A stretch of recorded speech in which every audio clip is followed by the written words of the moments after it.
Hello, and welcome to Come Play With Us, a spooky storytelling podcast.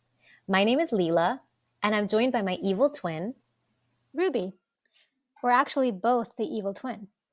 We're both writers with non-writer day jobs. We believe in the power of great storytelling, so we've invited guests with the challenge of weaving a tale about real-life hauntings and paranormal activities with the sole purpose of scaring the shit out of us. We'll rate them to see how they've done. Our ratings go a little something like this: scared shitless,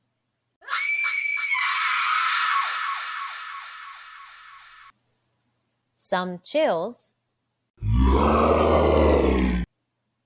and I think I'll be able to sleep tonight.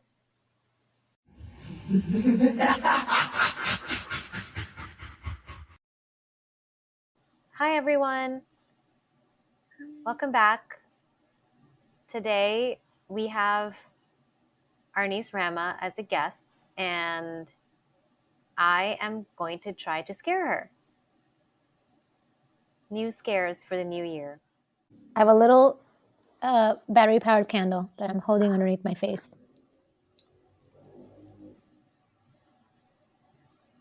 All right, so I have my lights on because I need to be able to see, and I'm the one telling the story, and I'm already scared because I heard some weird sounds when I was writing it up, and it was one of those things where it's like in a horror movie where the door is slightly open, and then the camera just like lingers on that, and you're really, really wondering what's on the other side. And I was like, I just hope it's a cat because it was kind of creeping me out. Anyway, so my story today is about one of our favorite things, which is how spirits use technology to communicate with us. So I listen to other podcasts, and there's one episode of this other podcast called So Supernatural that really creeped me out.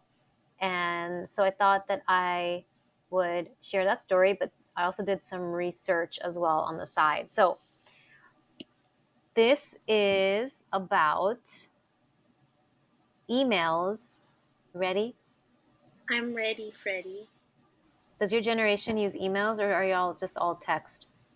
I check my email every day. So, like I said, I heard this on another podcast and I thought it was so creepy. I just had to do an episode on it. So, it's about mysterious emails that were sent by someone who had recently died. In June 2011, a man named Jack Froese, I don't know how to say his last name, so I'm doing my best. Jack died suddenly of a heart condition. Of course, his friends and family were devastated. But then 5 months after he died, his best friend Tim received an email from him. The subject line said, "I'm watching." So this is what Tim told the BBC, who reported on it.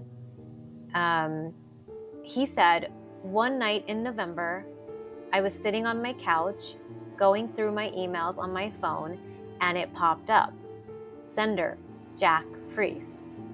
I turned ghost white when I read it. It was very quick and short, but to a point that only Jack and I could relate on." So after reading the subject line and getting spooked, he opened the email.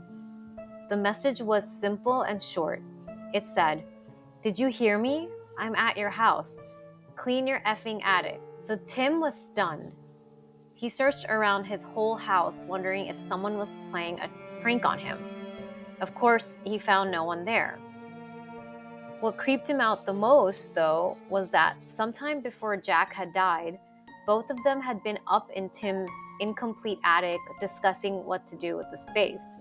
It wasn't in great shape, it was super dusty, and they both discussed what work needed to be done. Just the two of them, alone.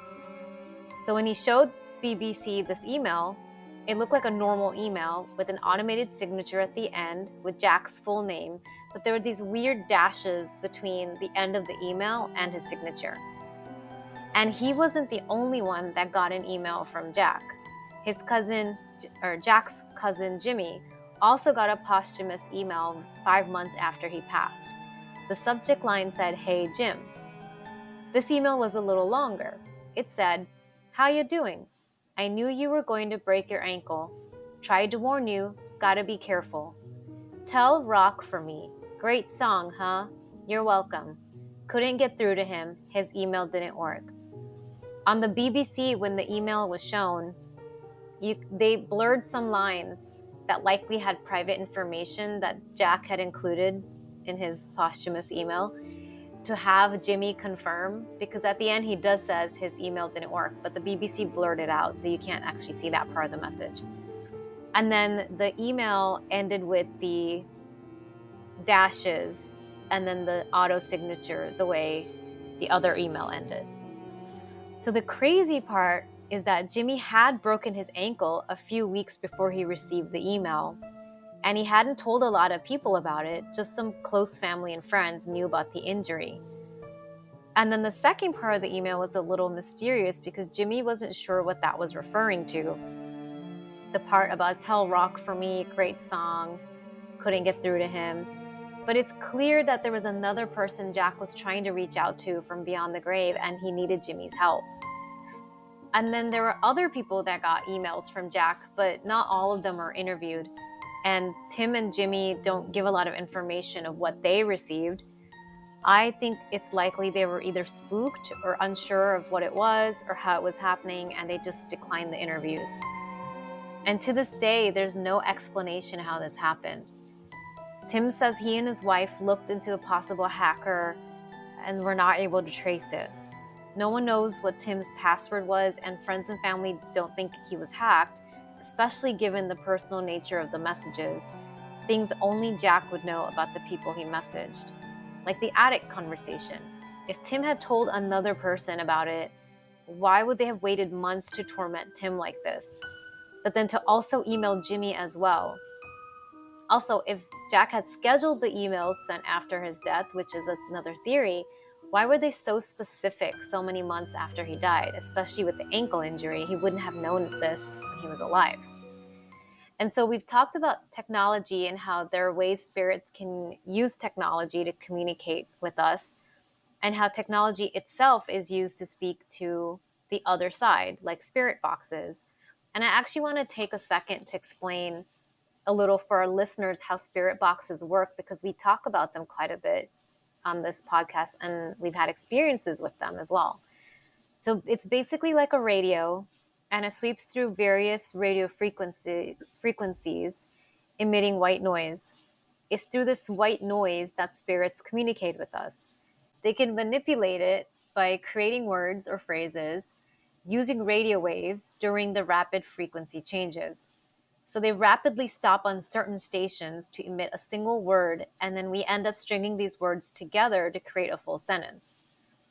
And then we also talk about EVPs quite a bit as well. So electronic voice phenomena they're just simply voice recorders that are used in haunted places to pick up sounds or voices. So old cassette tapes or iPhones, anything that records sound. And it's often used by modern day ghost hunters who then use it to ask questions, record answers, or just record any sound or noises that spirits make.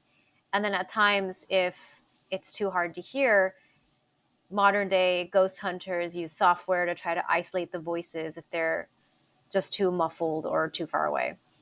So for as long as technology has been in use, spirits have found a way to use them.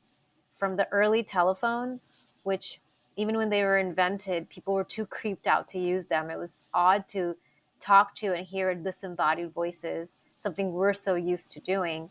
It was really creepy back then for people to come to terms with that kind of technology. But since then, spirits have also used modern email and text to communicate with us. So I read of a few other cases where spirits use technology to communicate. There's a man on Reddit that said after his dad passed away, he had his dad's phone in the trunk of his car. For some reason, sometime after his death, his dad was calling him on the phone repeatedly. And he went to his car and he opened the trunk and the phone was there. So no one else could have gone into his trunk just to pull a prank on him. And there's so many other stories like this that are unexplainable of people receiving phone calls from recently deceased people. There's another story of a woman on Quora who said her father reached out to her via a spirit box app when she was just playing around with it with her friends. Her dad reached out with a few cryptic words about how disappointed he was that she pawned off his guitar to pay off her debts. She got the words demand, and she said to him that she would demand it back from the pawn shop. And she became upset because she felt so guilty that she began to cry and apologized to him profusely. And he responded with, "Daddy, no." And then he told her, basically in short, clipped words, to look upstairs for a book. And he included the word funeral. So she went upstairs with her sister in search of a book and found one in his belongings. So she and her sister sat together and flipped through the pages, and they found a song that he had written that no one had heard, and he was a musician. And clearly it was a request for it to be played at his funeral. And then there's this other incident that happened in September 2008 in Los Angeles, where a Metrolink commuter train collided with a Union Pacific Railroad freight train. 135 people were wounded and 25 people died. There was a man on the train named Charles Peck. He had actually flown in from Salt Lake City to Los Angeles to visit his fiancée and do a job interview. When the train crashed, he was only one stop from his destination, and he was sitting in the first passenger car. Hours after the crash, and while his family and loved ones waited on news from him, his fiancée, son, brother, sister, and stepmother all reported receiving about 35 calls from his cell phone. They could not hear any voices on the other side, just white noise and unintelligible sounds. The calls just kept coming after they hung up for hours. His brother even tried to call him back because they hadn't heard from him. There was still wreckage being sifted through. And so his brother called the phone back to see if he could check on him and see if he's okay. And it would go straight to voicemail. But then the calls were still coming through to him and his family members. And I think you both know where this is going, because when his body was eventually found, the coroner said that he had died instantly. Somehow his phone was trying to reach out to his loved ones. And there was no technological way this was happening because his phone was completely pulverized. And so his son said that he felt like the messages were from his dad. Basically, he had passed away and he was trying to let them know that he was on the other side and he was not suffering. So I'm not surprised that a spirit would be able to use technology like email to communicate with his loved ones and let them know he's okay after having passed so suddenly the way Jack Froese did, but giving them a chance to have solace in their grieving. I think of it kind of like using voice to text. I don't know if you both have used it, but basically you just press record and you talk in your phone and it just transcribes the words, and it's just a quicker way of texting people. And I just wonder if the spirit was using technology, basically like voice to text, where it kind of sounds stream of consciousness. And I feel like Jack used a version of that to get his words across, because some of it was short and blunt and choppy. And then there was also the weird dashes, which I think maybe was just white noise being picked up and it wasn't able to be transcribed. And then the part about the great show and tell rock, I feel like that was some sort of crosstalk that accidentally made its way over, or maybe this voice to text version, this didn't pick things up properly. But that's my theory. I think Jack was using, radio frequencies, across technology waves to try to send messages to his loved ones. That's my theory. And that's my story. Oh, I never get clapping. That's nice. Literally, you brought up the emails, and it just reminded me of when I used to get the chain texts in like middle school. Like I would get them and they'd be like, if you don't forward this to 9 people, this girl that fell down the sewer drain or whatever is gonna be in your bedroom tonight. Oh, I remember those. What? So you got those in middle school. We got those in like middle school / high school, probably dating us But ours weren't ourselves. haunted ones. Ours No, were there were like, some haunted ones. It were was like some kind of misfortune will befall you. They were all haunted ones, but and it would all be about some dead girl coming, like standing in my closet or coming up. And you were like, Yeah. bring it on. You're like, I'm Yeah. not going to forward this because I want to meet the dead girl. No, I forward those immediately.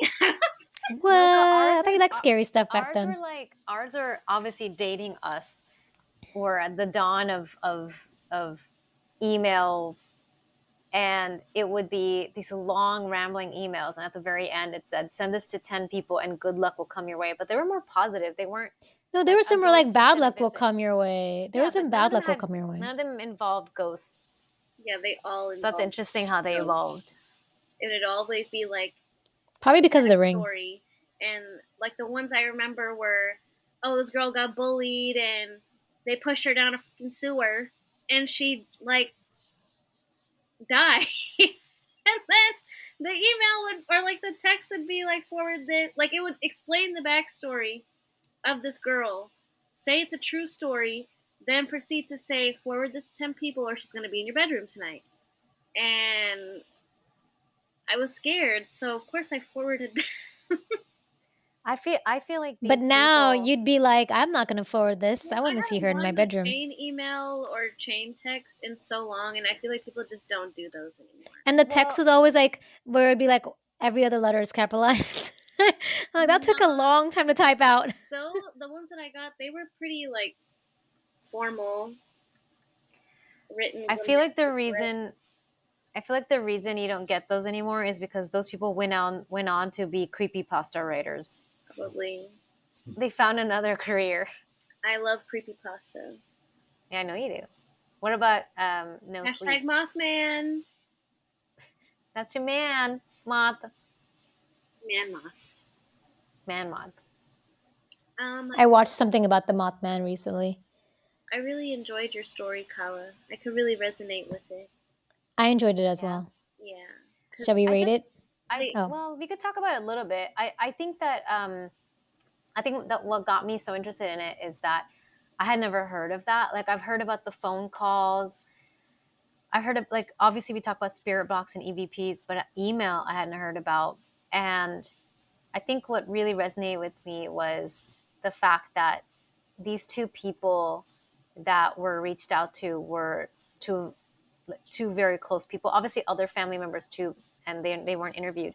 They were very close to him, and it would take a very elaborate prankster to not only know about the attic conversation, but know about the ankle injury to do this, to go after this. And it was just one email. You would think a prank would kind of go on and on and on, and then you'd find out, but it was just these isolated incidents, and then that was it. And it also felt so much like he was still with them, because it was nearly like he was just picking up where they left off. But the creepy part was that subject line saying, I'm watching, and then the saying, like, can you hear me? And I wonder if he had been kind of doing stuff to try to get his attention, and he couldn't. He's like, right, well, I'm just sending him an email. Yeah. maybe he'll hear me this way. Yeah, you can't escape an email. You can't avoid that. Never. Right. You can explain away sounds. I do it all the time. It gives me. I'm explaining sounds away right now. I was explaining away sounds during your story. It gives me. Like, even now, every time you guys see me stop and look away, it's because I hear something at my door or I hear a weird noise. I even took these out for a second because I was like, what am I hearing?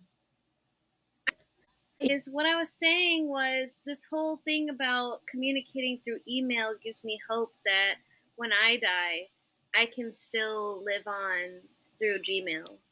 And scare people. Yes, I will start the chain. Like, I will become imbued in be imbued in the email. And Got it. There it is. I feel like there's only so much energy that they have, like, because it stops at a certain point. They don't continue. The energy I get will be from the email being forwarded, because I'm going to stand on business. If you don't forward this email, I'm going to come haunt you. So, Oh. I was home alone earlier, and I had just walked inside, and I heard like something drop, or like a thud, kind of. So I walked around my house with this like metal track. What you should have done is walked around with dowsing rods instead. Yeah, a physical object is not gonna harm a spirit. You need Man. So the noise I kept hearing was like, you know, like the second before someone walks in the door, there's like the second like the door makes a split second of a noise. It just kept feeling like someone is like about to open the door, and I've heard it multiple times during Leela's story. And then the neighbors are making whatever, maybe the neighbors, I don't know, making whatever noises they make in their closet or walking around. But it's that door. And I don't know if you guys have seen me like kind of looking around. It's because I just keep hearing noises. But, you know, it's interesting what you say about EVP, Leela, because I've mentioned this in multiple podcast episodes.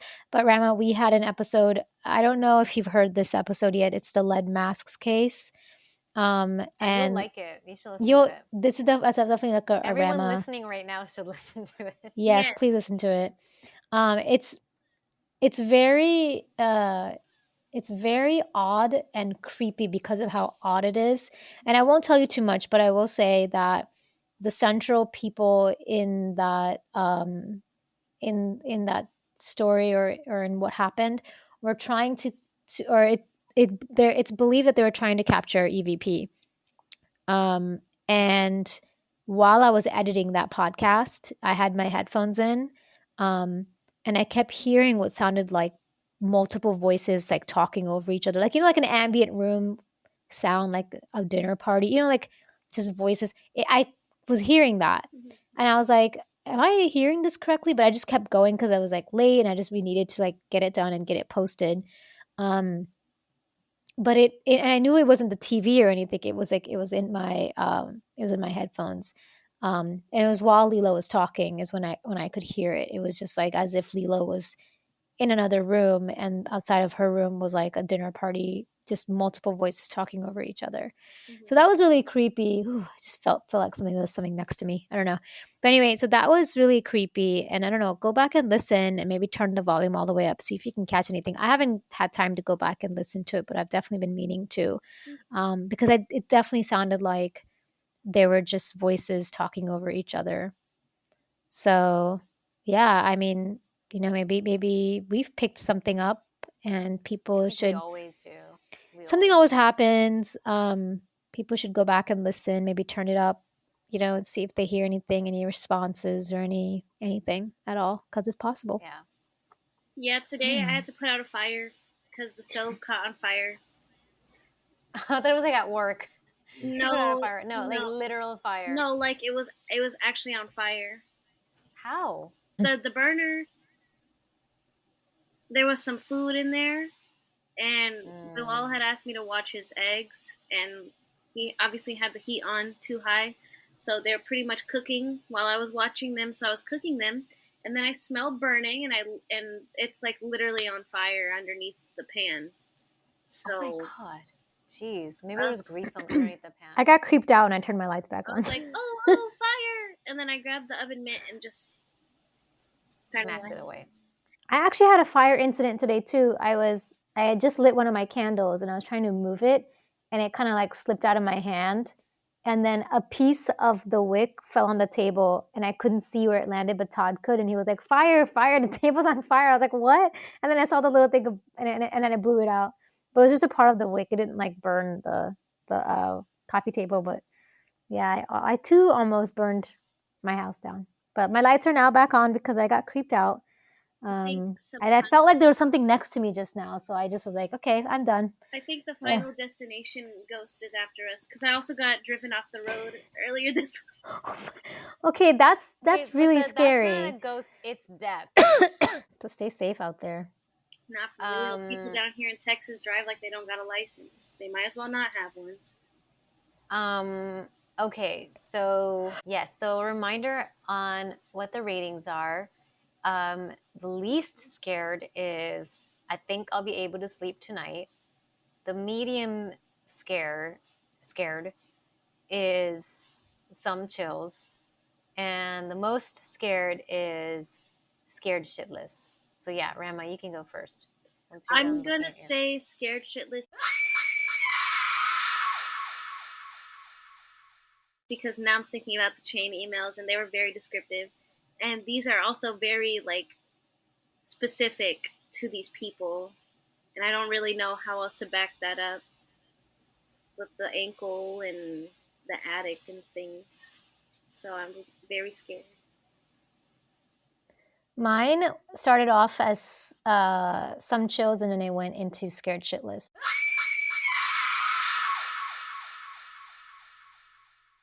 Because that was actually pretty creepy, and I was getting creeped out. And then I was getting text messages. Leela, you and I are on a group chat. I feel like I started off with Jack Froese emails, and then I talked about technology in general, and I gave examples. But which part of the story did you guys find the creepiest? I was kind of zoning out during when your explainer, and I think the phone calls were the creepiest ones. The train But crash? the train crash phone breakdown? calls were really creepy, and I think because my phone just kept going off. But I think with the Jack one, I wasn't as creeped out. I think I was just creeped out in general by the idea of it. Because for me, I'm like, what would you do? Would you answer? I would answer. Yeah. You know? But it's creepy. For me, it's like I'm not necessarily scared of ghosts in that, like in the fact that they exist. I'm just scared of like them jump scaring me. Yeah. Because I get scared a lot. Like if I round the corner and someone's down there, like I'll jump and I'll scream. So I'm very, very jumpy in general. So it's like, I'm okay with ghosts as long as they don't like sneak up on me and do that jump scare shit. What about you, Rama? Yeah, the Jack Froese email where the subject was I'm watching, that was kind of creepy. And then it kind of switched the mood when he's like clean the effing attic. So Yeah. that was scary. Yeah, that was aggressive. And then But it had exclamation marks, almost like he was like joking teasing about it. him. Yeah, he was teasing him. And then the one with the dad's phone in the trunk, and like he was still getting calls, that was creepy. Okay. Yeah, and how broken up the words were. Yeah.